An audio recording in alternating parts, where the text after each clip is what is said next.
ہم پڑھ رہے تھے اس واقعے کو جو خواب کی تعبیر حضرت یوسف علیہ السلام نے بتائی تھی، اور کہا کہ 7 سال تم پر تنگی کے آئیں گی، یعنی اگلے 7 سال جو ہے تم نے کھیتی کرنی ہے اور تم نے اس کو کچھ اسٹاک کر کے رکھنا ہے، اور اس کے بعد پھر تم پر سب تنگی کے سال آنے ہیں، اور تم نے بچا کے رکھا ہوگا اس سے تم فائدہ حاصل کرو گے۔ وقال الملک ائتونی بہ، اس خواب کی تعبیر سے بادشاہ بہت متاثر ہوا اور کہنے لگا کہ اس یوسف کو میرے پاس لے کر آؤ۔ جب قاصد یوسف کے پاس پہنچا تو انہوں نے کہا کہ اپنے بادشاہ کے پاس واپس جاؤ اور اس سے پوچھو ان عورتوں کا حقیقی واقعہ جنہوں نے اپنے ہاتھ کاٹ لیے تھے۔ یعنی یوسف علیہ السلام نے جب دیکھا کہ بادشاہ مائل ہے، مہربانی کرنے والا ہے، تو انہوں نے اس طرح محض عنایت سے جیل سے نکلنے کو پسند نہیں کر لیا، بلکہ انہوں نے کیا چاہا کہ ان کی پاک دامنی ثابت ہو جائے۔ یعنی جس بغیر جرم کے وہ قید خانے میں اتنے سال رہے تو کم از کم لوگوں کو پتہ تو چل جائے کہ میں نے کوئی غلطی کوئی گناہ نہیں کیا تھا، اور وہ پاکبازی کے ساتھ اور رفعت کردار کے ساتھ وہاں سے نکالے گئے۔ تو انہوں نے کہا تھا کہ پہلے ان لوگوں ان عورتوں کے مکر کو تو دیکھو کہ بے شک میرا رب ان کے مکر کو جاننے والا ہے۔ پھر بادشاہ نے پوچھا، اے عورتوں، اس وقت کا صحیح واقعہ کیا ہے جب تم داؤ بھات کر کے یوسف کو اس کی اپنی دلی منشا سے بہکانا چاہ رہی تھی؟ انہوں نے صاف جواب دیا کہ معاذ اللہ، پہلے تو صرف ایک عورت تھی نا، وہ جھوٹ کہہ سکتی تھی، لیکن یہاں ساری عورتیں جمع ہوئی اور کہنے لگی ہم نے یوسف میں کوئی برائی نہیں کی۔ پھر تو عزیز مصر کی بیوی نے بھی عزیز مصر کی بیوی بھی بولی کہ اب تو سچی بات ظاہر ہو چکی ہے۔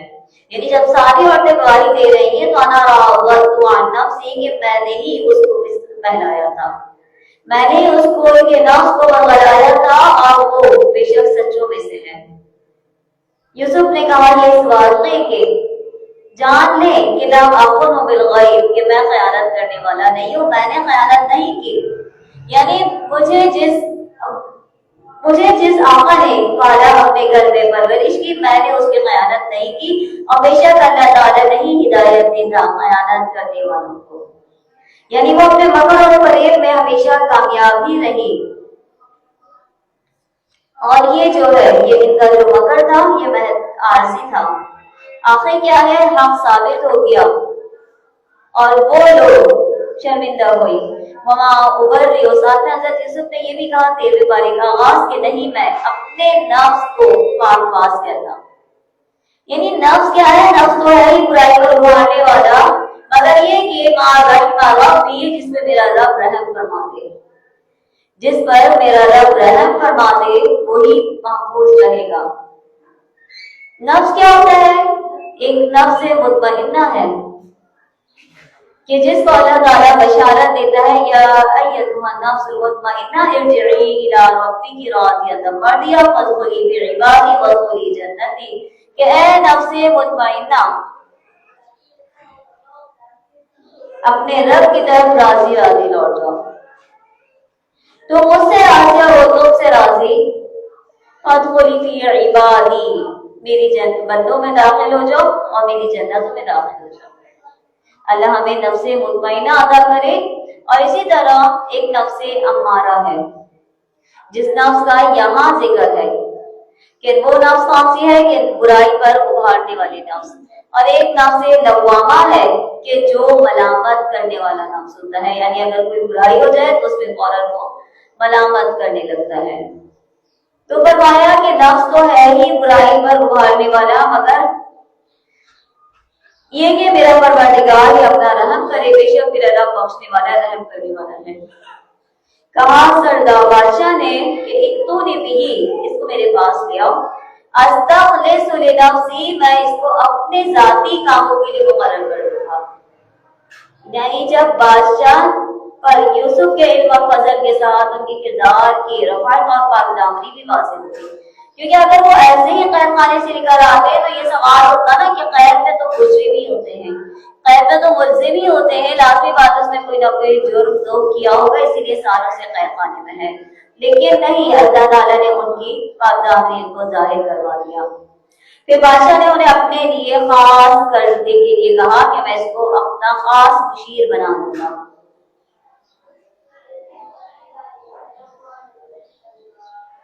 حضرت یوسف علیہ السلام نے کہا اجعلنی علی خزائن الارض، آپ مجھے ملک کے خزانوں پر مقرر کر دیجیے۔ خزانہ ایسی جگہ کو کہتے ہیں جس میں چیزیں محفوظ کی جاتی ہیں۔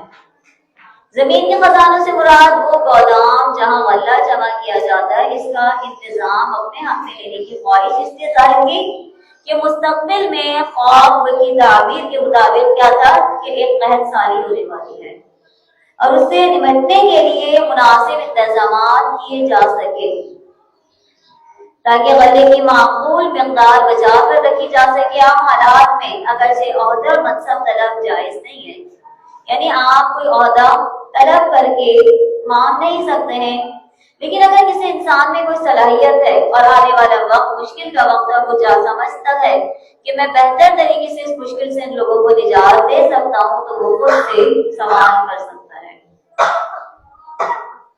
تو فرمایا میں حفاظت کرنے والا اور باخبر ہوں، یعنی حفیظوں اس طرح سے میں حفاظت کروں گا کہ اسے کسی بھی غیر ضروری مصرف میں خرچ نہیں کروں گا، اور علیمون اس کو جمع کرنے اور خرچ کرنے اور اس کے رکھنے اور نکالنے کا مجھے بخوبی علم ہے کہ کتنا رکھنا اور کتنا محفوظ کرنا ہے۔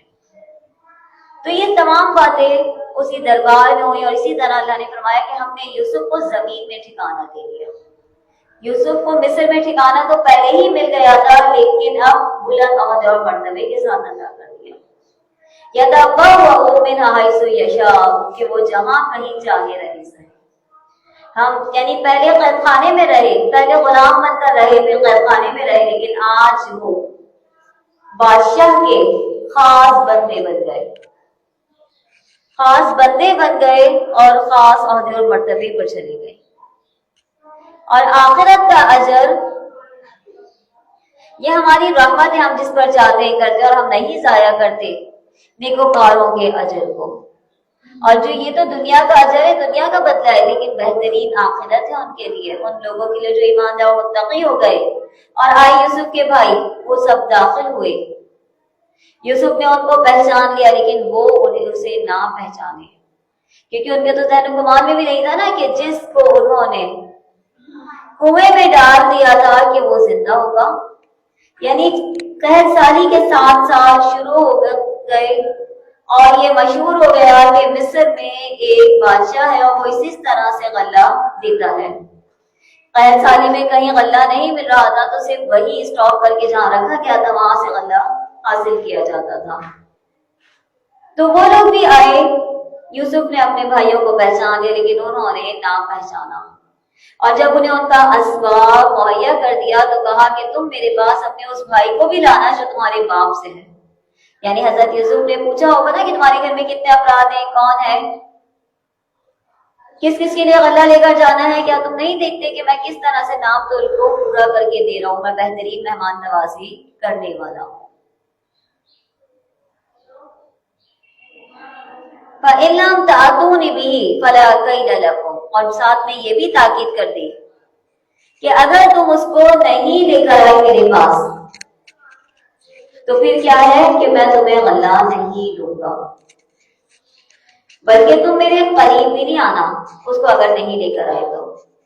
قَالَ سَنُرَاوِدُ عَنْهُ أَبَاهُ، انہوں نے کہا اچھا ہم اس کے باپ سے اس کے بارے میں بات کہیں گے، پوری کوشش کریں گے لے کر آنے کی۔ قَالَ لِفِتْيَانِهِ اجْعَلُوا بِضَاعَتَهُمْ فِي رِحَالِهِمْ، حضرت یوسف علیہ السلام نے کیا کہا کہ جو یہ رقم لے کر آئے ہیں، جو یہ پونجی لے کر آئے ہیں، اس کو واپس ان کے سامان میں ہی ڈال دو، شاید کہ وہ اس کو پہچان لیں جب وہ واپس لوٹ کر آ رہے ہوں۔ لَعَلَّهُمْ يَرْجِعُونَ، کہ شاید وہ پھر سے لوٹ کر آئیں۔ یعنی حضرت یوسف علیہ السلام کو اپنے بھائی بنیامین سے ملنا تھا اور ان لوگوں کو واپس بلانا تھا، تو کہیں ایسا نہ ہو کہ وہ رقم نہ ہونے کی وجہ سے اگلی بار نہ آ سکے۔ تو حضرت یوسف علیہ السلام نے کیا کیا کہ جو رقم وہ لے کر آئے تھے غلہ لینے کے لیے، وہ بھی اس کو ان لوگوں کے حوالے واپس کروا دیا۔ جب وہ لوٹے اپنے باپ کی طرف تو کہنے لگے اے ہمارے ابا جان، ہمیں غلہ دینے سے روک دیا گیا ہے، یعنی اب ہمیں غلہ آئندہ غلہ نہیں ملے گا جب تک کہ ہم بنیامین کو ساتھ لے کر نہیں جائیں گے، اس لیے آپ بنیامین کو ہمارے ساتھ بھیج دیجیے۔ وَإِنَّا لَهُ لَحَافِظُونَ، کہ بے شک ہم اس کے خیر خواہ ہیں۔ قَالَ هَلْ آمَنُكُمْ عَلَيْهِ إِلَّا كَمَا آمَنْتُكُمْ عَلَىٰ أَخِيهِ۔ یعقوب علیہ السلام نے کہا کہ مجھے تو اس کی بابت تمہارا بس ویسا ہی اعتبار ہے جیسے کہ اس سے پہلے اس کے بھائی کے بارے میں تھا، یعنی تم نے یوسف کو بھی ساتھ لے جاتے وقت اسی طرح حفاظت کا وعدہ کیا تھا، تم نے اس وقت بھی کہا تھا کہ ہم اس کے لیے خیر خواہ اور امانت دار ہوں گے، بس اللہ بہترین حفاظت کرنے والا ہے اور وہی سب مہربانوں میں مہربان ہے۔ یعنی چونکہ غلے کی اشد ضرورت تھی، اس لیے اندیشے کے باوجود بنیامین کو انہوں نے ساتھ بھیج دیا اور اللہ پر بھروسہ کرتے ہوئے اسے بھیجنے پر آمادگی ظاہر کی کہ میں اللہ پر بھروسہ کرتا ہوں اور وہی بہترین حفاظت کرنے والا ہے۔ اور جب انہوں نے اپنے سامان کو کھولا تو انہوں نے اپنے سامان میں اپنی اس رقم کو بھی پا لیا کہ وہ بھی لوٹا دی گئی۔ کہنے لگے اے ہمارے بجان ما نبغی، ہمیں اور کیا چاہیے، یعنی دیکھیے تو صحیح ہمارا سرمایہ بھی ہمیں واپس لوٹا دیا گیا ہے،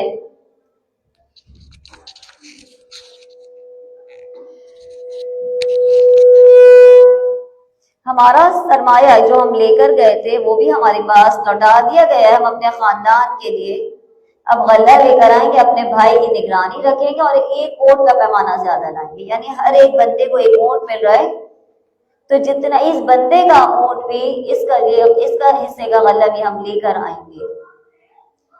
اسی طرح یہ نام تو بہت آسان ہے۔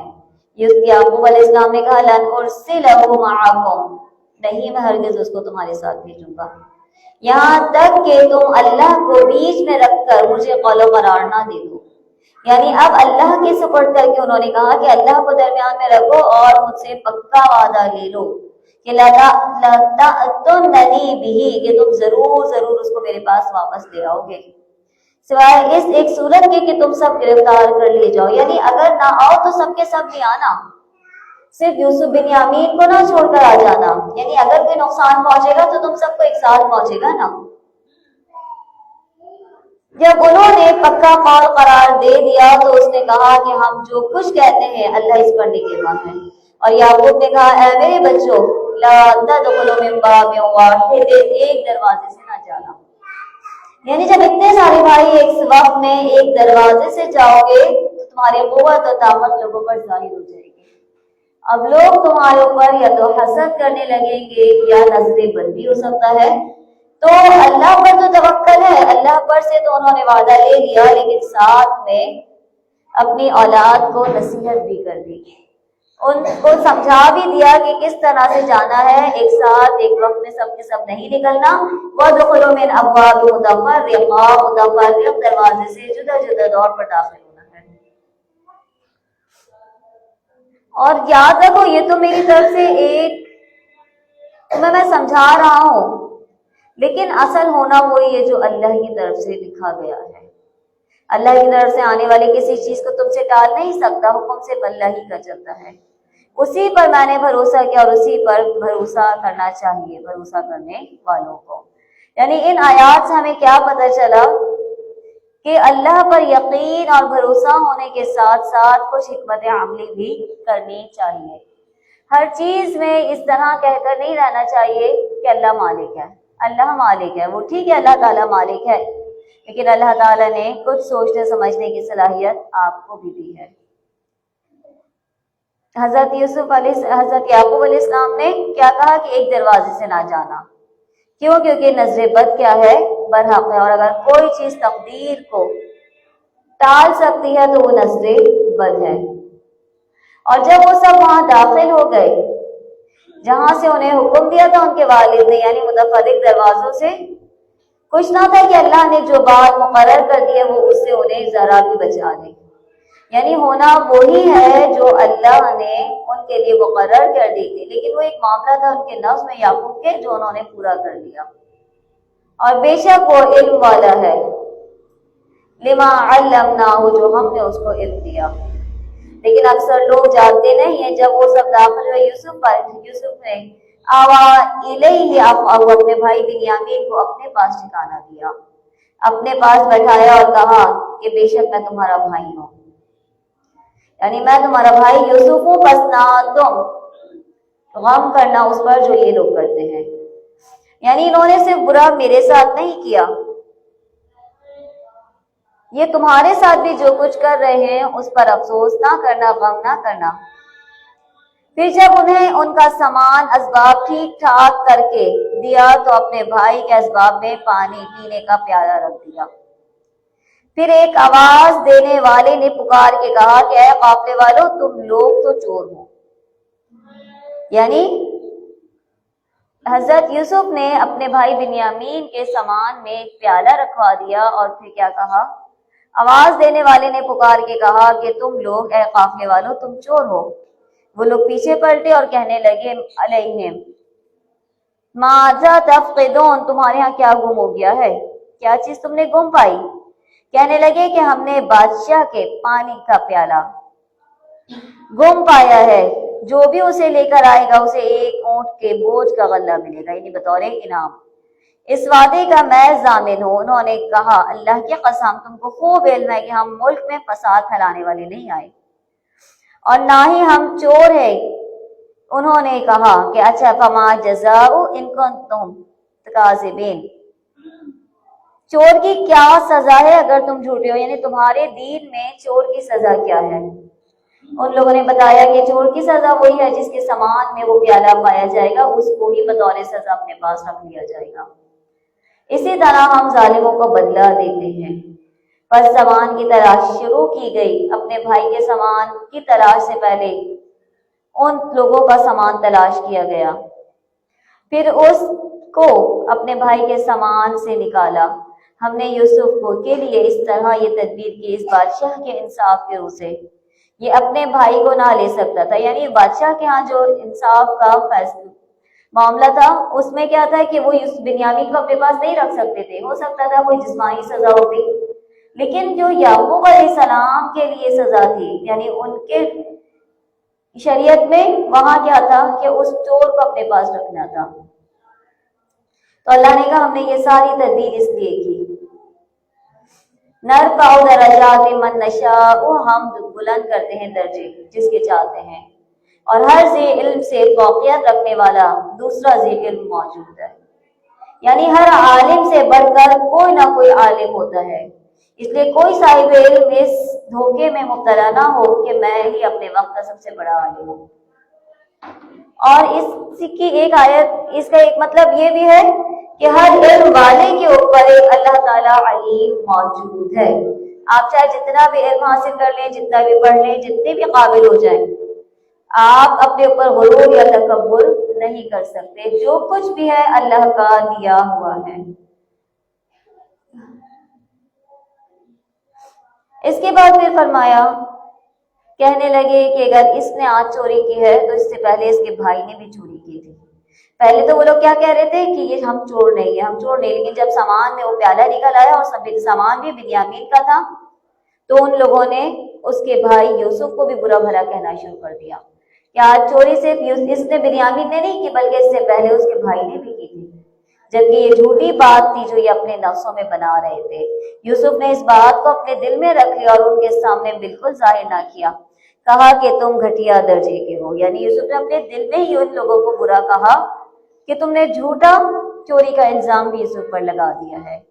اللہ تعالیٰ زیادہ جانتے ہیں جو تم بیان کرتے ہو۔ کہنے لگے اے عزیز مصر، بے شک اس کے والد بوڑھے ہیں، آپ ہم میں سے کسی اور کو اس کی جگہ پہ رکھ لیں، یعنی سامان اس کا تھا، چوری اس نے کی، لیکن ہم اتنے سارے بھائی ہیں، ہم میں سے کسی اور کو اس کی جگہ قید کر لے، ہم آپ کو نیکوکاروں میں سے پاتے ہیں۔ کہنے لگے، یوسف نے کہا معاذ اللہ، اللہ کی پناہ، یہ کہ ہم کسی اور کو رکھ لیں جس کے پاس وہ پایا گیا ہے پیالہ علاوہ اس کے، تو ہم اس وقت ظالم ہو جائیں گے۔ جب وہ لوگ نا امید ہو گئے، یعنی بار بار یہی ریکویسٹ کرتے رہے کہ بنیامین کو چھوڑ دو، کسی اور کو پکڑ لو ہم میں سے۔ جب وہ ناامید ہو گئے کہ ایسا کچھ نہیں ہوگا تو پھر علیحدہ ہو کر مشورہ کرنے لگے، سرگوشیاں کرنے لگے۔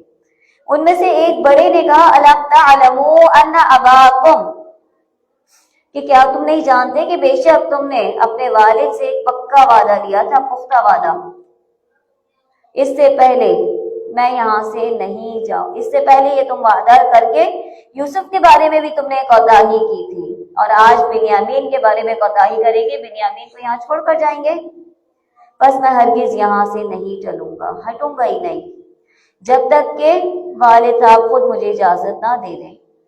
یعنی جب میرے والد مجھے بلائیں گے کہ ہاں ہماری کوئی غلطی نہیں ہے تو تب میں یہاں آؤں گا، ورنہ میں وہیں اکیلا رہوں گا۔ یا اللہ تعالیٰ کوئی فیصلہ فرما دے ہمارے لیے، وہ بہترین فیصلہ کرنے والا ہے۔ جاؤ اپنے باپ کی طرف وہ کہہ دو کہ بے شک اے ہمارے ابا جان، ان ابن کا سرقہ، کہ آپ کے بیٹے نے چوری کی ہے، اور ہم نے وہی گواہی دی تھی جو ہم جاننے والے تھے، اور غیب کی کچھ حفاظت کرنے والے نہ تھے۔ یعنی ہم نے تو وہی گواہی دی تھی کہ ہمارے ہاں ہماری شریعت میں اس طریقے سے چور کو رکھا جاتا ہے۔ وَاسْأَلِ الْقَرْيَةَ الَّتِي كُنَّا فِيهَا، اگر آپ کو ہماری بات پر یقین نہیں ہے نا تو جو اور ہمارے ساتھ گئے تھے ان لوگوں سے پوچھ لیں کہ وہاں یہ واقعہ ہوا، اس قافلے سے پوچھ لیں جس کے ساتھ ہم آئے ہیں، یقیناً ہم بالکل سچے ہیں۔ یعنی اب انہیں پتہ ہے کہ ہمارے والد کو ہم پہ بالکل بھی بھروسہ نہیں رہا، وہ ہماری بات کا یقین نہیں کریں گے، تو اس لیے کیا کہہ رہے ہیں کہ گواہ مقرر کر لیں۔ ہم لوگ جو آئے ہیں ان لوگوں سے پوچھ لیں جو ہمارے ساتھ آئے ہیں، ان کی بات کا تو آپ کو یقین ہوگا۔ قال بل سولت لكم انفسكم امرا، حضرت یعقوب علیہ السلام نے کہا اپنے دل میں کہ یہ ساری بات اپنے پاس سے گھڑ لی گئی ہے۔ اب دیکھیں تکلیف پر تکلیف انہیں پہنچی ہے، 3 بیٹوں کی جدائی، ایک نہ 2 بلکہ کتنے بیٹوں کی جدائی ہو گئی، اب 3 کی ہو گئی۔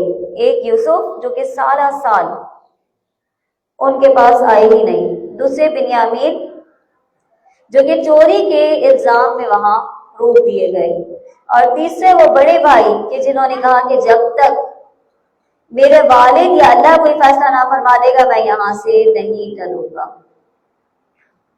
پھر ان سے منہ پھیر لیا، اور اس وقت کیا کہا فصبر جمیل، بس میرے لیے صبر کرنا ہی بہتر ہے۔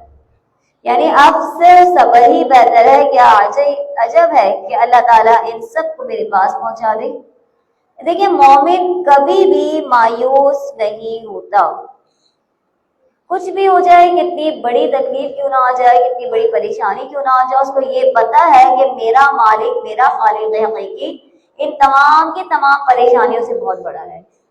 وہ کبھی بھی کسی بھی موقع پر آ کر مایوس نہیں ہوتا، وہ ہمیشہ یقین کامل کے ساتھ رہتا ہے، پر امید رہتا ہے، اس کو پتا ہے کہ آج اگر مشکل ہے تو آسانی بھی اللہ ہی دے گا۔ تو یعقوب علیہ السلام نے یعنی اتنی زیادہ شدت غم کے باوجود بھی کیا کیا، اللہ پہ بھروسہ کیا، اور پھر کیا کہہ رہے ہیں کہ امید ہے کہ میرا اللہ ان سب کو واپس لوٹا دے گا، اور بے شک کوئی علم والا حکمت والا ہے۔ پھر ان سے منہ پھیر لیا اور کہا کہ ہائے اب یوسف، یعنی بار بار یوسف کو یاد کرتے رہتے تھے، اتنے سال گزر گئے تب بھی یوسف کو نہیں بھولے۔ ان کی آنکھیں بوجھ، رنج اور غم کی وجہ سے سفید ہو چکی تھی، یعنی ان کی بینائی چلی گئی تھی، انہیں دکھائی نہیں دے رہا تھا، اتنا روتے تھے۔ کہنے لگے اللہ کی قسم آپ ہمیشہ یوسف کی یاد ہی میں لگے رہیں گے، یعنی اب تو یوسف کو گئے ہوئے اتنے سال گزر چکے ہیں، آج بھی آپ یوسف کو یاد کر رہے ہیں، یہاں تک کہ گھل جائیں گے یا غم ہی یا ختم ہی ہو جائیں گے۔ یعنی اتنے سالوں میں تو یوسف کو بھول جاتے، لیکن آپ آج بھی اسی کی یاد میں لگے ہوئے ہیں، تو ہمیں لگ رہا ہے کہ آپ ہلاک ہو جائیں گے، آپ غم کی وجہ سے ختم ہو جائیں گے۔ حضرت یعقوب علیہ السلام نے ان کے سامنے نہیں روئے، ان کے سامنے انہیں برا بھلا نہیں کہا، ان سے شکوہ نہیں کیا، بلکہ انما اشکو بثی وحزنی اللہ، میرا غم اور میری شکایت، میرا جو حزن ہے، وہ سب کا سب اللہ ہی کی طرف ہے، اور میں زیادہ جانتا ہوں اللہ سے جو تم نہیں جانتے۔ یہ آیت اس کو ہائی لائٹ کر لیجیے اور زندگی کے ہر موقع پر اس کو یاد رکھیں کہ جو بھی شکایت ہے، جو بھی غم ہے، جو بھی تکلیفیں ہیں، جو بھی پریشانیاں ہیں، میں لوگوں کے آگے بیان نہیں کروں گی۔ اکثر کی عادت کیا ہوتی ہے؟ لوگوں کے آگے بتانا، شوہر کے مسائل، اپنے مسائل، اولاد کے مسائل، گھر کے مسائل، سسرال کے مسائل، میکے کے مسائل ایک دوسرے کو بتانا، اور ہر ایک کے سامنے اپنا رونا یہ کیا ہے، لوگ کیا کرتے ہیں، افسوس کے ساتھ دکھ کر کے سنتے ہیں اور پھر بعد میں اس کو ہنس کر اڑا دیتے ہیں۔ آپ اپنے مسائل بھول جاتے ہیں لیکن لوگ ان کو یاد رکھ کے بعد میں آپ کو تانے دے رہے ہوتے ہیں۔ تو لوگوں کے آگے رونے سے بہتر ہے کہ آپ جانماز بچھائیے اور نماز حاجت پڑھیے، اللہ سے دعا کیجیے کہ اللہ یہ غم، یہ شکایت، یہ تکلیف مجھے پہنچی ہے اور تو سب سے بڑا ہے، اور میں تجھے جانتی ہوں، تیرے علاوہ کوئی نہیں ہے، میں تیرے ہی آگے شکوہ کرتی ہوں۔ حضرت یوسف علیہ السلام نے بھی ایسا ہی کیا، حضرت یعقوب علیہ السلام نے بھی ایسا ہی کیا، اپنے بچوں کے غم کو اللہ کے آگے بیان کیا۔ اور وہ اتنا خوبصورت احساس ہوتا ہے کہ جب آپ صرف اللہ سے شکایتیں کر رہے ہوتے کہ اللہ میں اور کسی سے کچھ نہیں کہہ رہی، بس تو میرا رب ہے، میں تجھے کہہ رہی ہوں، تو میری بات کو سننے والا ہے، اور مجھے یقین ہے کہ تو ہی مجھے اس مشکل سے نجات دینے والا ہے۔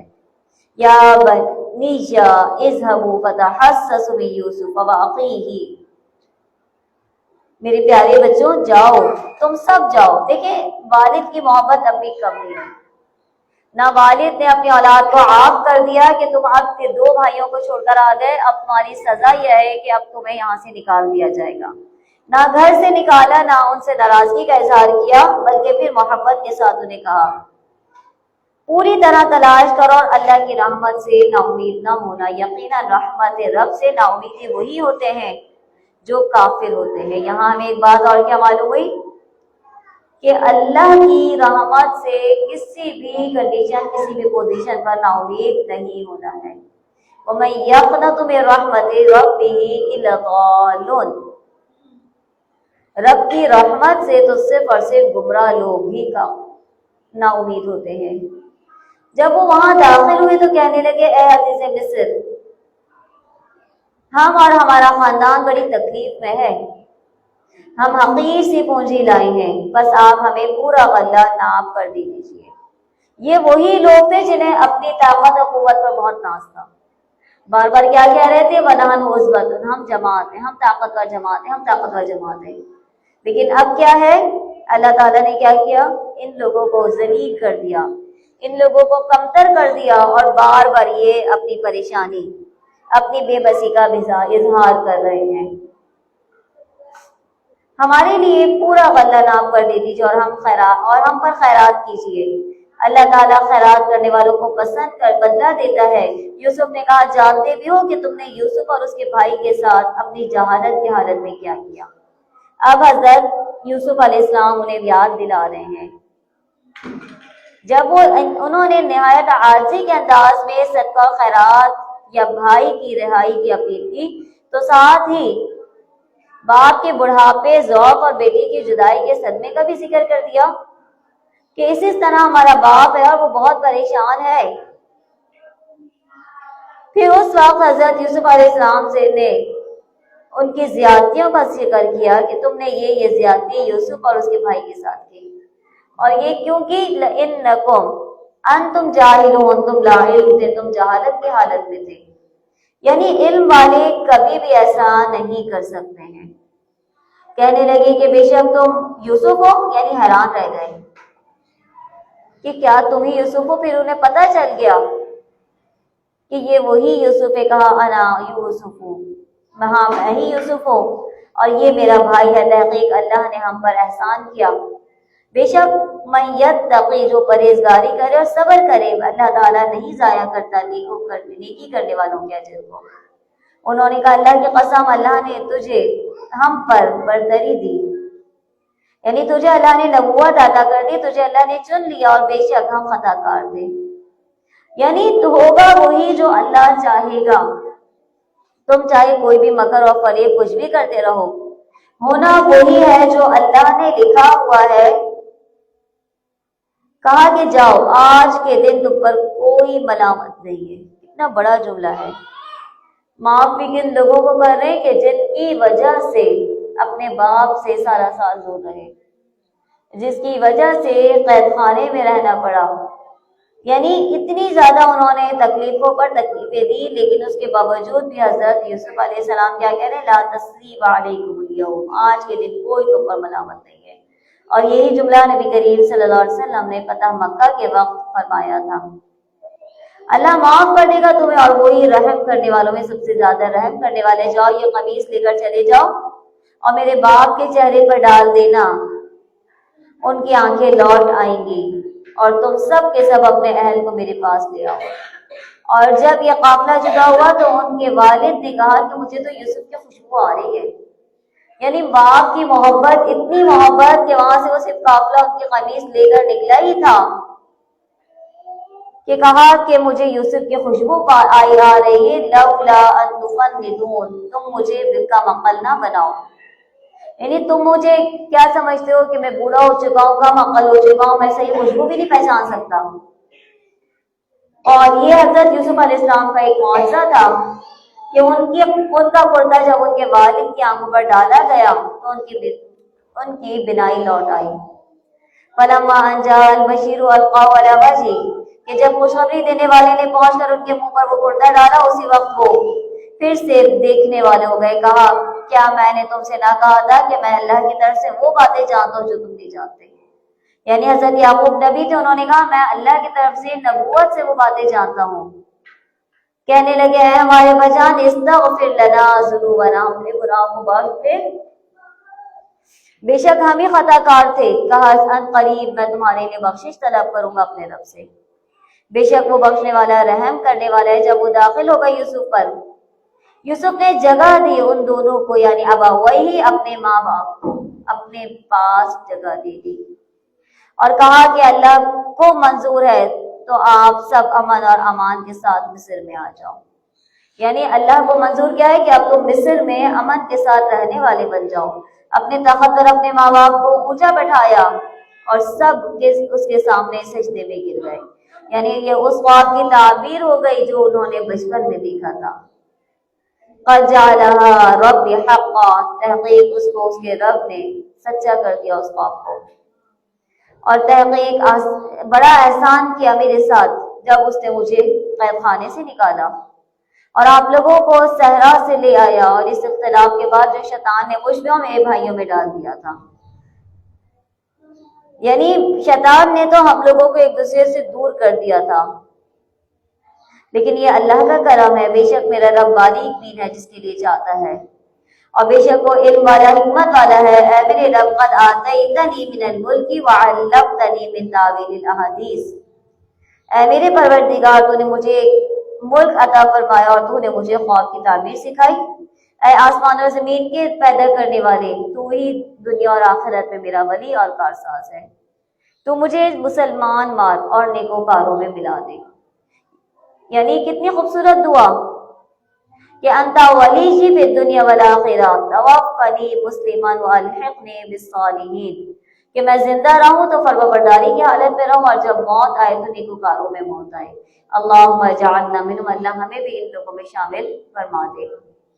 یہ ساری کے سارے غیب کی خبریں جو ہم آپ کی طرف وحی کر رہے ہیں، آپ نہیں تھے ان کے پاس جب وہ متفق ہو گئے تھے اپنے معاملے میں اور وہ مکر کر رہے تھے، اور نہیں ہے اکثر لوگ، اگرچہ آپ ایماندار نہ ہوں گے، اگرچہ آپ حریص ہوں گے ایمان پر، آپ ان سے اس پر کوئی اجرت طلب نہیں کر رہے، نہیں ہے مگر یہ نصیحت ہے جہان والوں کے لیے۔ اور کتنے ہی بستیاں آسمان اور زمین میں بہت سی نشانیاں ہیں جن سے یہ منہ موڑ کر گزر جاتے ہیں، ان میں سے اکثر لوگ باوجود اللہ پر ایمان رکھنے کے بھی مشرکی ہیں۔ کیا وہ اس بات سے بے خوف ہو گئے ہیں کہ ان کے پاس اللہ کے عذابوں میں سے کوئی عذاب آ جائے یا ان پر اچانک موت آ جائے؟ وہ بے خبر ہو۔ کہہ دیجیے ہادی سبیلی ادعو الی اللہ، یہ میرے رب کا راستہ ہے اور میں اسی کی طرف بلا رہا ہوں۔ انا ومن اتبعنی، ان لوگوں کو جو میری پیروی کر رہے ہیں، یعنی میں بھی اس راستے پر ہوں، اور جو میری پیروی کرنے والا ہے ان سب کو اسے اللہ کے راستے پر لے کر آؤں گا۔ پاک ہے اللہ تعالیٰ، اور نہیں ہوں میں مشرکوں میں سے، وما ارسلنا من قبلک الا رجالا، اور نہیں ہم نے بھیجا آپ سے پہلے مگر مردوں کو ہی، وہ وحی کرتے ہیں ان کی طرف بستی والوں میں۔ افلم یسیروا فی الارض، کیا بس وہ نہیں چلے پھرے زمین میں، بس وہ دیکھتے کس طرح سے انجام ہوا ان سے پہلے لوگوں کا۔ البتہ تحقیق آخرت کا گھر وہی بہترین ہے ان لوگوں کے لیے جو متقی ہو گئے۔ کیا بس یہ عقل نہیں رکھتے؟ حتی اذا استیأس الرسل وظنوا انہم قد کذبوا جاءہم نصرنا، یہاں تک کہ جب بھی رسول ناامید ہونے لگے اور یہ خیال کرنے لگے کہ انہیں جھوٹ کہا گیا، یعنی انہیں جھٹلایا جا رہا ہے، اور فوراً ہی ہماری مدد ان کے پاس آ جاتی ہے۔ ہم نے چاہا اسے نجات دی گئی، اور بات یہ ہے کہ ہمارا عذاب گناہگاروں سے واپس نہیں کیا جاتا۔ لقد کان فی قصصہم عبرۃ لأولی الالباب، کہ البتہ تحقیق اس پورے واقعے میں تمہارے لیے عبرت ہے عقل والوں کے لیے۔ یعنی کتنی باتیں ہم نے اس میں سیکھی۔ سب سے پہلی چیز معاف کر دینا، چاہے کتنا بھی کسی نے آپ کو تکلیف نہ دی ہو، چاہے جتنا بھی آپ کو نہ ستایا ہو، اللہ تعالیٰ پہ بھروسہ رکھنا ہے، لوگوں کو اللہ کے خاطر معاف کر دینا ہے۔ یہ قرآن جھوٹ بنائی ہوئی کتاب نہیں ہے، بلکہ یہ تصدیق ہے ان کتابوں کی جو اس سے پہلے کی ہیں، کھول کھول کر بیان کرنے والا ہے، ہر چیز قول ہدایت اور رحمت ہے ایماندار لوگوں کے لیے۔ بسم اللہ الرحمن الرحیم، شروع اللہ کے نام سے جو بڑا مہربان نہایت رحم کرنے والا ہے۔ الف لام میم را، حروف مقطعات، یہ قرآن کی آیتیں ہیں، اور جو کچھ آپ کی طرف، آپ کے رب کی طرف سے اتارا جاتا ہے سب حق ہے۔ یعنی ہر کتاب، ہر آیت جو اللہ کی طرف سے آئی ہے وہ ساری کی ساری برحق ہے، لیکن اکثر لوگ ایمان لے کر آنے والے نہیں۔ اللہ ہی وہ ذات ہے جس نے آسمان کو بغیر ستونوں کے بنا دیا ہے، یعنی اتنی بلند اور بالا چھت اللہ نے قائم کر دی، لیکن اس پر کوئی ستون نہیں ہے۔ پھر وہ عرش پر مستوی ہو گیا، اور اسی نے سورج اور چاند کو اپنے ماتحتی میں لگا رکھا ہے، ہر ایک میعاد معین پر چل رہا ہے، وہی کام کی تدبیر کرتا ہے، وہ اپنے نشانات، اپنی آیات کھول کھول کر بیان کر رہا ہے تاکہ تم اپنے رب کی ملاقات کا یقین کر لو۔ یعنی جو اللہ دنیا میں یہ سب کرنے پر قادر ہے، وہ تمہیں دوبارہ پیدا کرنے پر بھی قادر ہے۔ اللہ وہ ذات ہے، اسی نے زمین پھیلا کر بچھا دی ہے، اور اس میں پہاڑ اور نہریں پیدا کر دی ہیں، اور اس میں ہر قسم کے پھلوں کو جوڑے دوہرے دوہرے پیدا کر دیے۔ وہ رات کو دن سے چھپا دیتا ہے، یقیناً غور و فکر کرنے والوں کے لیے اس میں بہت سی نشانیاں ہیں۔ اور زمین میں مختلف ٹکڑے ایک دوسرے سے لگتے لگاتے ہیں، یعنی متجاورات، ایک دوسرے کے قریب اور متصل ہیں، یعنی زمین کا ایک حصہ شاداب اور زرخیز ہے، خوب پیداوار دیتا ہے، اور اس کے ساتھ ہی زمین کا جو حصہ ہے وہ کچھ بھی پیداوار نہیں دیتا، جبکہ زمین بنانے والی اللہ کی ذات، زمین قریب قریب ہے، لیکن فائدہ اللہ کے حکم سے ہی زمین عطا کرے گی۔ اور انگوروں کے باغات ہیں، اور کھیت ہیں، اور کھجور کے درخت ہیں، شاخدار، اور بعض ایسے جو دو شاخیں والے ہیں، سب ایک ہی پانی پلائے جاتے ہیں۔ یعنی زمین میں پانی ایک ہی دیا جاتا ہے، لیکن پھل کا کلر ہر ایک کا الگ الگ ہے، ذائقہ سب کا الگ الگ ہے۔ شاخ اور بعض ایسے جو دو شاخیں نہیں ہیں، سب ایک ہی پانی پلائے جاتے ہیں، پھر بھی ہم ایک پر پھلوں میں برتری دیتے ہیں، یعنی سارے پھلوں کا ذائقہ ایک جیسا نہیں ہے۔ کچھ پھلوں کو اللہ تعالیٰ کسی اعتبار سے برتری دے رہا ہے، کسی کو ذائقے کے اعتبار سے، کسی کو دیکھنے کے اعتبار سے۔ جیسے کہ مثال کے طور پر جو ویلیو آم کو حاصل ہو کسی اور پھل کو حاصل ہے، جو ویلیو اللہ نے آم کو دلوائی ہے وہ کسی اور پھل کو نہیں حاصل ہے۔ تو اللہ نے اسی لیے کہا کہ ہم ایک ہی پانی سے زمین میں ایک ہی پانی ملا رہے ہیں، لیکن اس سے الگ الگ پھل آتے ہیں، الگ الگ ذائقے آتے ہیں، اور ہم نے ایک پھل کو دوسرے پر فضیلت دے دی ہے۔ بے شک اس میں نشانی ہے اس قوم کے لیے جو عقل رکھتی ہے۔ اگر تجھے تعجب ہو تو واقعی ان کا یہ کہنا عجیب ہے، ان کی بات بالکل عجیب ہے کہ جب ہم مٹی ہو جائیں گے کیا دوبارہ پیدا کیے جائیں گے؟ یہی وہ لوگ ہیں جنہوں نے کفر کیا اپنے رب کے ساتھ، یہی لوگ ہیں جن کی گردنوں میں طوق ہوں گے برائی کے، یہ جلدی کر رہے ہیں راحت سے پہلے ہی سزا کی طلبی کی، اور تحقیق گزر گئی ان سے پہلے اور بہت سی مثالیں۔ بے شک آپ کا رب بخشش والا ہے لوگوں کے لیے۔ یہ جتنا ظلم کر رہے ہوتے ہیں اس کے باوجود اللہ بخش دیتا ہے۔ اور وَإِنَّ رَبَّكَ لَشَدِيدُ الْعِقَابِ، کہ بے شک آپ کا رب سب سزا دینے والا بھی ہے، یعنی معاف کرنے والا، بخشنے والا بھی وہی ہے اور سزا دینے والا بھی وہی ہے۔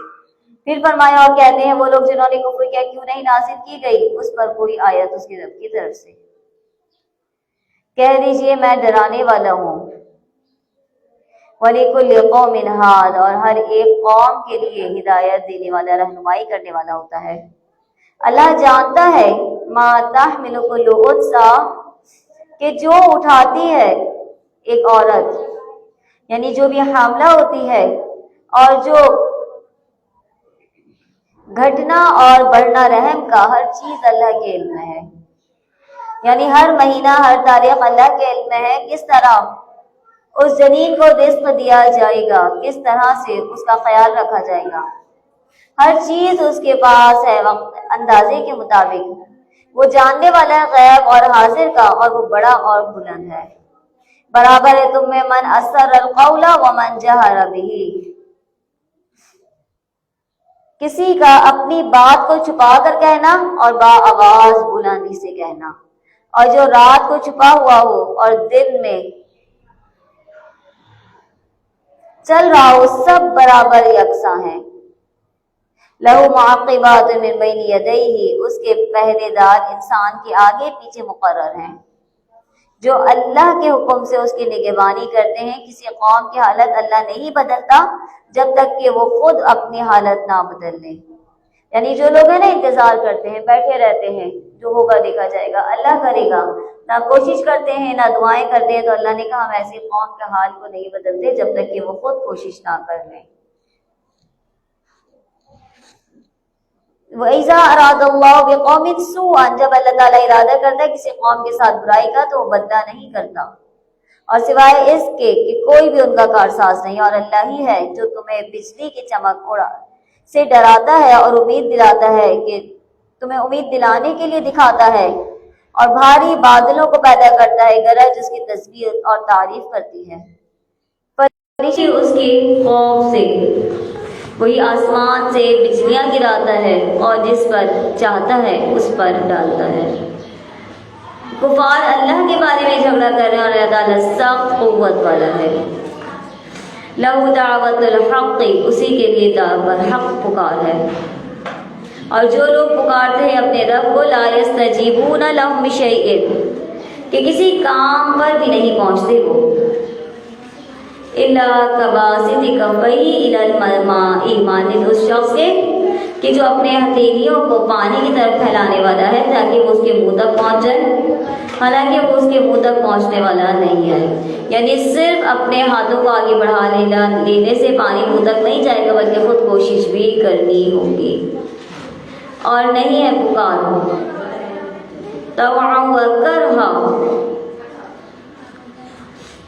وَلِلَّهِ يَسْجُدُ مَن فِي السَّمَاوَاتِ وَالْأَرْضِ، اور اللہ ہی کے لیے ہے جو کچھ بھی سجدہ کرتا ہے زمینوں میں اور آسمان میں، طوعا وکرہا، خوشی سے اور ناخوشی سے، اور اس کے سائے ان پر ہیں، بالغدو والآصال، صبح شام ان گھنے سایوں میں وہ رہتے ہیں اور وہیں سے وہ فائدے حاصل کرتے ہیں۔ آیت سجدہ ہے، پہلے سجدہ کر لیتے ہیں۔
سجدہ تلاوت.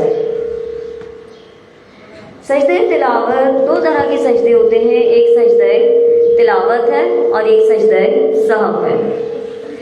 سجدہ تلاوت اس سجدے کو کہا جاتا ہے کہ جو تلاوت کے دوران سجدہ آتا ہے اور اللہ تعالیٰ اس میں کہہ رہے ہوتے ہیں، یا تو اس میں مشرک و کافروں کا ذکر ہوتا ہے، یا پھر اپنی کائنات کی تخلیق کے بارے میں فرماتے ہیں.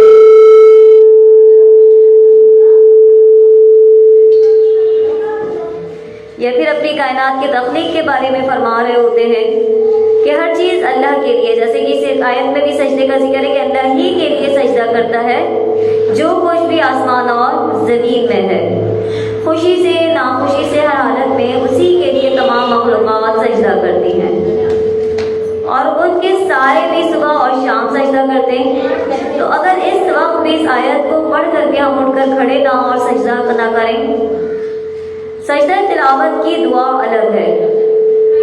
یعنی جو ہم سجدے میں پڑھ رہے ہوتے ہیں سبحان ربی الاعلیٰ سبحان ربی الاعلیٰ، یہ دعا اس سجدہ تلاوت کی نہیں ہے. سجدہ تلاوت کی دعا حدیث میں آتا ہے سجد وجہی للذی خلقہ وصورہ وشق سمعہ وبصرہ بحولی وقوتی فتبارک اللہ احسن الخالقین. یہ کیا ہے؟ سجدہ تلاوت کی دعا ہے. اگر آپ میں سے کسی کو یاد نہیں ہے تو اس کو یاد کر لیجئے.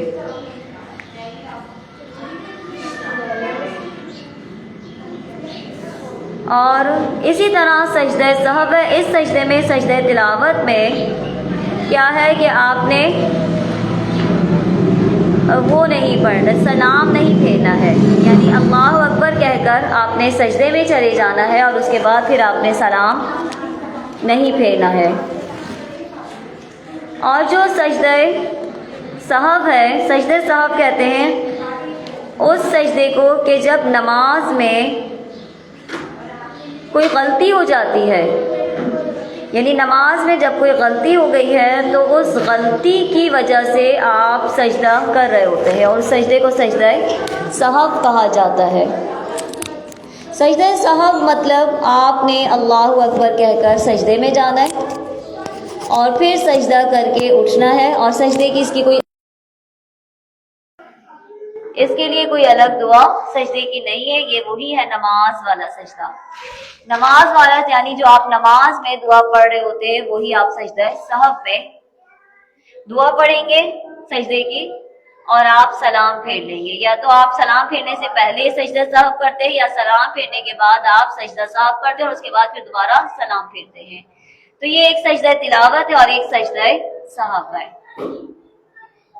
اس کے بعد فرمایا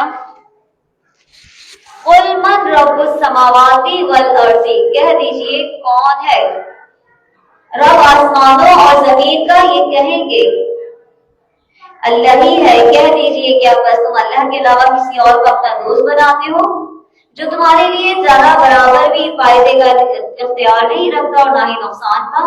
کہہ دیجئے کیا اندھا اور دیکھنے والا برابر ہو سکتا ہے؟ کیا اندھیرے اور روشنی برابر ہو سکتی ہے؟ ام جعلوا للہ، کیا انہوں نے اللہ کے ساتھ اوروں کو شریک بنا لیا ہے؟ خلقوا کخلقہ، کہ انہوں نے کبھی اللہ کی طرح مخلوق پیدا کی ہے؟ یعنی جنہیں تم اللہ کے علاوہ پکار رہے ہو، کیا انہوں نے بھی کوئی اور مخلوق اللہ نے جیسے اتنا کچھ بنایا؟ اللہ بار بار بتاتا ہے کہ میں نے یہ کیا، میں نے وہ کیا، میں نے یہ پیدا کیا. کیا یہ مخلوق بھی کچھ دکھا رہے ہیں کہ دیکھو میں نے یہ پیدا کیا ہے؟ تو تم کیوں کر کسی اور کو سجدہ کر رہے ہو؟ اللہ ہی ہے خالق کل شیء، ہر چیز کا خالق اللہ ہے. ہم کیوں کر اللہ سے دور ہو سکتے ہیں جبکہ وہ اکیلا ہی تمام چیزوں کا زبردست خالق ہے. یعنی ہم اس دنیا میں آئے، ہمیں اس دنیا میں آنے سے قبل ہماری ضروریات کون پوری کر رہا تھا؟ ہمیں رزق کون پہنچا رہا تھا؟ ہماری ماں کے تھرو. اور اس دنیا میں آنے کے بعد سے لے کر آج تک کون ہے جو کہ ہماری دعاؤں کو قبول کرنے والا ہے؟ کون ہے ہماری مدد کرنے والا؟ جب ہم بے بس ہو کر اللہ کو پکار رہے ہوتے ہیں، اللہ ہی ہے نا اما یجیب المضطر اذا دعاہ، کہ کون ہے جو بے بس کی پکار کو سنتا ہے کہ جب وہ اس کو پکار رہا ہوتا ہے۔ تو زندگی میں بہت سے معاملات ایسے ہوتے ہیں، بہت سے واقعات ایسے ہوتے ہیں کہ آپ بالکل بے بس ہوتے ہیں، کوئی آپ کی مدد کے لیے نہیں آ سکتا سوائے اللہ کے، تو اللہ ہی کی مدد آپ کے پاس آتی ہے۔ انزل من السماء ماء، اس نے آسمان سے پانی برسایا، پھر اپنی اپنی وسعت کے مطابق نالے بہ نکلے، یعنی پانی ایک ہی نکلا، یعنی پہاڑوں کی جگہ تنگ ہو تو کم پانی، کشادہ ہو تو زیادہ پانی اٹھاتی ہے۔ اسی طرح نزول قرآن کو جو ہدایت اور بیان کا جامع بارش کی نزول سے تشبیہ دی ہے، اس لیے کہ قرآن کا نفع بھی بارش کے نفع کی طرح عام ہے، اور وادیوں کو تشبیہ دی ہے دلوں کے ساتھ، اس لیے کہ وادیوں میں پانی جا کر ٹھہرتا ہے، جس طرح قرآن اور اہل ایمان کے دلوں میں قرآن ٹھہرتا ہے۔ یعنی اپنے دلوں کا محاسبہ کرنا ہے کہ ہمارے دلوں کے اندر قرآن کتنا ٹھہرا ہے۔ آج ہم الحمدللہ 13واں پارہ پڑھ رہے ہیں، ہمارے عمل میں کتنی تبدیلی آئی ہے؟ کیا صرف ہم قرآن ایک دورہ قرآن رسم کے طور پر کر رہے ہیں، یا اپنی اصلاح کے لیے بیٹھے ہیں، یا اللہ کی قرب کا ذریعہ حاصل کرنے کے لیے ہم یہاں بیٹھے ہیں کہ اللہ ہم سے راضی ہو جائے؟ ہمارے بیٹھنے کا مقصد، ہمارے سیکھنے کا مقصد کیا ہے؟ یا صرف ہمیں نالج گین کرنا ہے؟ بہت سے لوگوں کا سیکھنے کا مقصد بھی یہ ہے کہ نالج گین ہونا، کہ علم میں اضافہ ہو جائے، علم میں اضافہ ہو جائے۔ علم میں اضافہ تو ہوگا، لیکن ساتھ میں ہمارے عمل میں بھی اضافہ ہوا ہے یا نہیں ہوا ہے؟ تو اسی لیے اللہ تعالیٰ نے کہا، پھر پانی کے ریلے نے اوپر چڑھے جھاگ کو اٹھا لیا، اور اس چیز میں بھی جس کو آگ میں ڈال کر دباتے ہیں زیور یا ساز و سامان کے لیے، اس طرح کے جھاگ ہیں۔ اس طرح اللہ تعالیٰ حق اور باطل کی مثال بیان کرتا ہے۔ اس جھاگ کو نکارا اوپر چلا جاتا ہے، لیکن جو لوگوں کو نفع دینے والی چیز ہے وہ زمین میں ٹھہری رہتی ہے۔ اللہ تعالیٰ اسی طرح مثالیں بیان فرماتا ہے، یعنی اللہ تعالیٰ بار بار بتا رہے ہیں۔ اللہ نے یہاں دو لوگوں کی مثال بیان کر دی نا، کہ ایک منافق کہ جن کے اندر قرآن جاتا ہی نہیں ہے۔ اللہ نے ایک جگہ فرمایا، ام علی قلوب اقفالها، کہ کیا ان کے دلوں پر تالے لگے ہوئے ہیں، وہ قبول ہی نہیں کرنا چاہتے، ان کے تالے ہی نہیں کھولتے۔ اور اس کے برعکس وہ لوگ جو کہ مومن ہیں، ان کے دلوں کے اندر قرآن جاتا ہے۔ اللہم اجعلنا منہم، اللہ ہمیں ان لوگوں میں شامل فرما دے کہ قرآن ہمارے دل کے اندر جائے اور پھر وہ ہمارے عمل میں آ جائے، اور پھر ہم ان خوش نصیب لوگوں میں شامل ہو جائیں کہ اللہ نے فرمایا، اقرأوا القرآن فإنہ یأتی یوم القیامۃ شفیعا لأصحابہ، کہ قرآن پڑھا کرو، بے شک یہ قرآن اپنے پڑھنے والوں کے لیے سفارشی بن کر آئے گا۔ لیکن یہ اسی صورت میں ہے نا کہ جب ہم اس کو پڑھیں، پڑھ کر اس پر عمل کریں، جب یہ ہمارے لیے ذریعہ نجات بن جائے گا۔ جن لوگوں نے اپنے رب کے حکم کو مان لیا ان کے لیے بھلائی ہے، جن لوگوں نے اس حکم کی حکم برداری نہ کی، اگر ان کے لیے زمین میں جو کچھ ہے سب کچھ ہو اور اس کے ساتھ ویسا ہی اور بھی ہو، تو وہ سب کچھ اگر بطور فدیہ دے کر اپنے آپ کو عذاب سے بچانا چاہیں، یہی ہے جن کے لیے حساب کی سختی ہے، جن کا ٹھکانہ جہنم ہے، وہ بہت بری جگہ ہے۔ افمن یعلم انما انزل الیک من ربک، کیا وہ شخص جو یہ علم رکھتا ہے کہ آپ کی طرف آپ کے رب کی جانب سے جو اتارا گیا ہے وہ حق ہے، اس شخص جیسا ہو سکتا ہے جو اندھا ہے؟ یعنی ایک دیکھنے والا اور ایک نابینا دونوں برابر ہو سکتے ہیں؟ نہیں برابر ہو سکتے۔ اسی طرح انما یتذکر اولو الالباب، نصیحت تو صرف عقل والے ہی قبول کرتے ہیں، جو اللہ کے عہد اور پیمان کو پورا کرتے ہیں اور قول و قرار کو توڑتے نہیں، اور اللہ نے جن چیزوں کو جوڑے رکھنے کا حکم دیا وہ اسے جوڑتے ہیں، یعنی صلہ رحمی کا حکم دیا ہے وہ صلہ رحمی کرنے والے ہیں، اور اپنے رب سے ڈرتے ہیں اور برے دن کے حساب سے ڈرتے ہیں، یعنی قیامت کے دن کو، حساب کتاب کو ترجیح دیتے ہیں۔ یہ نہیں سمجھتے کہ جیسی زندگی گزر رہی ہے گزر جائے گی، جب ہوگا جب کا جب دیکھا جائے گا۔ وہ لوگ جنہوں نے صبر کیا اور اپنے رب کی رضا کو تلاش کیا۔ اللہ نے یہاں کن لوگوں کا ذکر کیا؟ صابرین کا، کہ جو صبر کرتے ہیں اور اللہ کی نافرمانی اور حرام کاموں سے بچتے ہیں۔ ایک صبر تو یہ ہے تکلیفوں پر صبر کرنا، کوئی مشکل آئی، پریشانی آئی، واویلا نہیں کیا، لوگوں کو نہیں بتایا، بلکہ صبر کیا، فصبر جمیل، صبر بہترین ہے۔ اور ایک صبر کیا ہے کہ اللہ کے نافرمانی کے کاموں پر رک جانا، کہ جہاں سب کر رہے ہیں، آپ کے پاس مواقع ہیں، آپ کر سکتے ہیں، لیکن آپ صرف اللہ کی رضا کی خاطر نہیں کر رہے، کہ میرا رب جس نے مجھے پیدا کیا ہے وہ مجھ سے ناراض نہ ہو جائے، اور نماز قائم کی اور خرچ کرتے رہے اس میں سے جو ہم نے انہیں دیا ہے ظاہر اور چھپا کر، اور وہ بھلائی کو برائی کے ساتھ دور کرتے ہیں اور برائی کو بھی بھلائی سے ٹالتے ہیں، یعنی برائی کا بدلہ برائی سے نہیں دیتے بلکہ آسان طریقے سے بدلہ دیتے ہیں۔ یہی لوگ ہیں، ان کے لیے عاقبت کا گھر ہے اور ہمیشہ رہنے کے لیے باغات ہیں جہاں یہ خود جائیں گے اور ان کے باپ دادا اور بیویوں اور اولادوں میں سے بھی جو نیکوکار ہوں گے ہم ان سب کو وہاں جمع کر دیں گے۔ یدخلون علیہم من کل باب، فرشتے ان کے ہر دروازے سے آ رہے ہوں گے۔ یہ آیت کتنی خوبصورت آیت ہے اور انسان کو ایک صبر اور اطمینان دیتی ہے۔ اس دنیا میں جو ہمارے پیارے چلے جاتے ہیں، کبھی کبھی ایسا لگتا ہے کہ بہت زیادہ شدت سے ان کی یاد آ رہی ہوتی ہے، خاص طور پہ والدین میں سے کوئی چلا جائے تو کبھی کبھی ایسا ہوتا ہے کہ بس وہ لوٹ آئے اور ہم ان کا انتظار کر لیں۔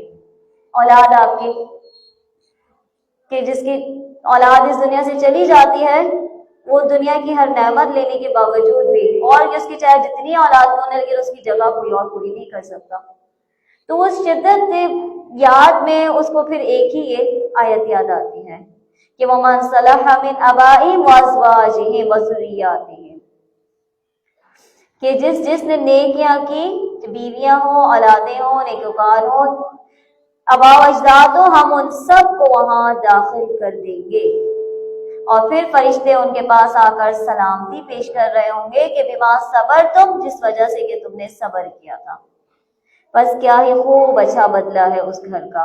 اور وہ لوگ جو اللہ کے وعدے کو اس کی مضبوطی کے بعد توڑ دیتے ہیں اور فساد اور توڑ دیتے ہیں، جو اللہ نے حکم دیا جس کو توڑنے کا، نہیں رشتے ناطے توڑ دیتے ہیں، وعدوں کو توڑ دیتے ہیں، زمین میں فساد پھیلاتے ہیں، یہی لوگ ہیں، ان کے لیے لعنت ہے، وَلَهُمْ سُوءُ الدَّارِ، اور ان کے لیے برا گھر ہے۔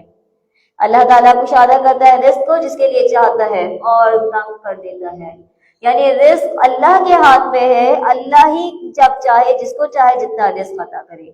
ہمارے ہاں کیا ہوتا ہے کہ اگر رزق نہیں ہو رہا، کام نہیں مل رہا، کافی دن ہو گئے بے روزگاری کے، تو کیا کہا جاتا ہے؟ فلاں نے کچھ کروا دیا، فلاں نے کچھ کروا دیا، فلاں وجہ سے رزق نہیں ہے، فلاں کی نظر کھا گئی ہے، سب کچھ بہت اچھا تھا، سب چل رہا تھا، اچانک سے فلاں کی وجہ سے ہو گیا۔ یاد رکھیے، اگر ہو سکتا ہے نظر بد لگ گئی ہو تو نظر کا علاج بھی دعاؤں کے ذریعے ہی ہے نا، اپنی مرضی سے تو نہیں ہے۔ تو اس لیے کیا ہے، یہ آیت ہمیشہ یاد رکھیں، زندگی میں اپس ڈاؤن آتے رہتے ہیں، کبھی خوشیاں ہیں، کبھی غم ہے، کبھی تکالیف ہیں، کبھی پریشانیاں، سب کچھ ہے، لیکن کیا ہے کہ رزق اللہ کے ہاتھ میں ہے، وہ جس کو چاہتا ہے کشادہ دے دیتا ہے اور جس کو چاہتا ہے تنگ کر دیتا ہے۔ آپ دیکھتے ہیں بعض مارکیٹس میں شاپس کیا ہوتی ہے، لائن سے ہے، ایک ہی چیز کی شاپ ہے، ایک ہی کوالٹی کی شاپ ہے، اس چیز کی کوالٹی سیم ہے سب شاپس پر، لیکن رزق اللہ تعالیٰ ہر شاپ کیپر کو دے رہا ہے، ایسا ہی ہے نا؟ تو یہ رزق اللہ کے ہاتھ میں ہے، اور وہ خوش ہوتے ہیں، دنیا کی زندگی میں مست ہو گئے ہیں، اور نہیں یہ دنیا کی زندگی الا متاع، صرف ایک تھوڑا سا فائدہ ہے، حقیر سا فائدہ۔ اور ہم کتنے بے وقوف لوگ ہیں نا کہ دنیا کی زندگی صرف اتنی سی ہے، صرف اتنی سی دنیا کی زندگی ہے، اور آخرت کی زندگی بہت طویل ہے، کہ دنیا کی زندگی زیادہ سے زیادہ 60 سال 70 سال بہت ہے، تو 80-90 سال، اس سے زیادہ تو کوئی نہیں جیتا، اور جیتا بھی ہے اتنے سال تو کیا ہے، ناکارہ عمر ہوتی ہے، گھر کے ایک کونے میں پڑے رہنے والی، کہ گھر والے خود عاجز آ جاتے ہیں اس کی خدمت کر کر کے، اس کی تکلیف اور اس کی بیماری کو دیکھ کر اس کی اپنی اولاد کی دعائیں کر رہی ہوتی ہے، اللہ اس کے لیے آسانی کے معاملات فرما دے۔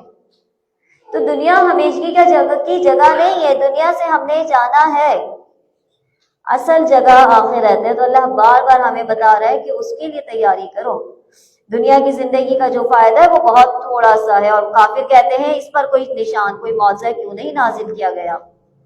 کہہ دیجئے اللہ تعالیٰ گمراہ کرتا ہے جس کو چاہتا ہے اور ہدایت دیتا ہے جس کو چاہتا ہے، یعنی یہ اللہ کے ہاتھ میں ہے۔ اور وہ لوگ جو ایمان لائے ان کے دل اللہ کے ذکر سے اطمینان حاصل کرتے ہیں، ہم نے اپنے دلوں کا محاسبہ کرنا ہے کہ کیا ہم اس کیٹیگری میں آتے ہیں کہ جب ہم اللہ کا ذکر کرتے ہیں، کبھی قرآن کی صورت میں، کبھی تسبیحات کی صورت میں، ہمارے دلوں کو سکون اور اطمینان ملتا ہے، یا بوجھ سمجھ کے رسم ادا کر رہے ہیں؟ جلدی جلدی سبحان اللہ سبحان اللہ سبحان اللہ کی کلمے تسبیح ہم نے گھما دی ہے۔ بعض اوقات تو صرف ہاتھ چل رہے ہوتے، زبان چلتی بھی نہیں ہے۔ تو کیا اللہ کے ذکر سے ہمیں اطمینان حاصل ہے؟ اور یاد رکھو الا بذکر اللہ تطمئن القلوب، کہ خبردار دلوں کا سکون اور اطمینان اللہ کے ذکر میں ہی ہے۔ یعنی چاہے آپ کچھ بھی حاصل کر لو، دنیا کی کوئی بھی نعمت، آپ کوئی بھی اسٹیٹس، کوئی بھی مقام اور مرتبہ کیوں نہ حاصل کر لو، تمہیں کچھ حاصل نہیں ہوگا اگر اللہ کا ذکر تمہارے پاس ہوگا تو وہ سکون تمہیں مل جائے گا، جو سکون مال و دولت دنیا جمع کر کے بھی تمہیں نہیں آئے گا، کیونکہ دنیا میں تو کیا ہے، ایک کے بعد ایک تمہیں مزید چاہیے۔ آج تمہیں جس چیز کی خواہش ہے وہ تمہارے پاس آ جائے گی تو کل تم کسی اور چیز کے لیے خواہش مند ہوگے۔ یعنی انسان کسی بھی ایک جگہ پر جا کر رکتا ٹھہرتا نہیں ہے، اس کو یہی رہتا ہے کہ اتنا مل جائے، اس کے بعد پھر اتنا مل جائے، اس کے بعد اتنا مل جائے۔ ہمیشہ انسان کے اور سے اور کی خواہش ہی رہتی ہے۔ انسان یعنی ہر انسان کی زندگی کس گرد گھوم رہی ہے کہ ایک گھر، بڑا گھر، کرائے کے لیے گھر، ایک اولاد نیک ہو، ایک ہو نیک، اللہ ایک دیتا ہے، بیٹیاں ہو گئی ہیں، بیٹا ہونا چاہیے۔ یعنی یہ والی گاڑی ہے، یہ نہیں، اب یہ والی ہونی چاہیے، نیو ماڈل یہ آیا ہے، یہ موبائل ہے، نہیں یہ والا نہیں، اس سے زیادہ اچھا یہ ہے۔ یعنی جب جو چیز ملتی نہیں ہے اس وقت تک ہمیں ایسا لگتا ہے کہ بس یہی ہماری زندگی کا مسئلہ ہے۔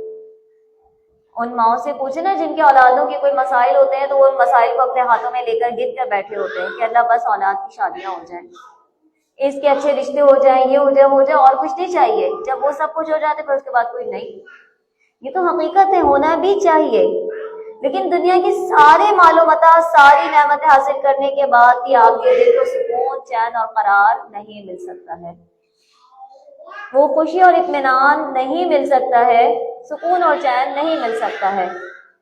جو سکون اور چین آپ کو اللہ کے ذکر سے حاصل ہوتا ہے، وہ لوگ جو ایمان لے کر آئے، نیک اعمال کیے، ان کے لیے خوشحالی ہے، خوشخبری ہے اور بہترین ٹھکانہ۔ اسی طرح ہم نے بھیجا اس امت میں بھیجا ہے جس سے پہلے بہت سی امتیں گزر چکی ہیں، تاکہ آپ انہیں ہماری طرف سے جو وحی آپ پر اتری ہے پڑھ کر سنائیں۔ یہ اللہ رحمان کے انکار کرنے والے ہیں، آپ کہہ دیجئے میرا پالنے والا تو وہی ہے، اس سے در حقیقت کوئی بھی لائق عبادت نہیں، اور اسی پر میرا بھروسہ ہے، اسی کی جانب مجھے لوٹنا ہے۔